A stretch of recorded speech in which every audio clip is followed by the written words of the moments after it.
wedding. Yang pertama gunakan daya behna ni kita ini. Dia berarti nya punya yang wedding, nya mentah ubui. Mentah instarsa ke nya. Nya wedding. Ini efek ji. Lagi pada bak kat lebah ni. Hai, jangan sampai je mak hai luk kena orang ni jong.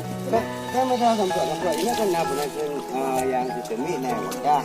Mesti guna ni nak guna lagi dan ini yang akan berorannya nanti komputer ekstra ini backup kontak. Yang kena mati yang sistemik itu kalau kalau meracun pada dah ya ada guna mati je.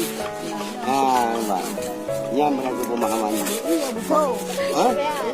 Sebenarnya ia bela kat. Bek pun nak kentu. Tu amat tadi. Anak payah buku ni yang dia empat macam tu. Kalau menyada amat. Kan ada amat. Sebelum longjak baru pun anak mati ada yang bersoalan. Anak kan? Ya, awak aku je. Makaji ku balung. Tanya pada tekai mau belah huruf. Enggak? Atau kalau aku 5 huruf. Baiknya pemahaman ke pada kempang ke yang ini banyak. Baun. Yo, menangkan padanya tu. Ini baun ku beli ya. Ini memang baun. Jadi maksudkan dia silakan menangkan dia dapat pengandaliannya tetapnya mati mesti hananya semua pilih. Bak Banduna, Bak Nina, Bak Mamat.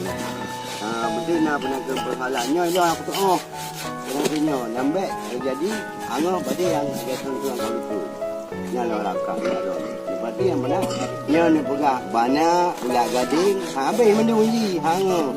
Paling-paling nya ulat gading kena guana saya penangkan ilmu.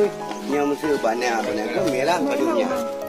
Tapi nya ulat gading dari ino tu menentu. Bak nak penangkan tu lebih membelah. Ini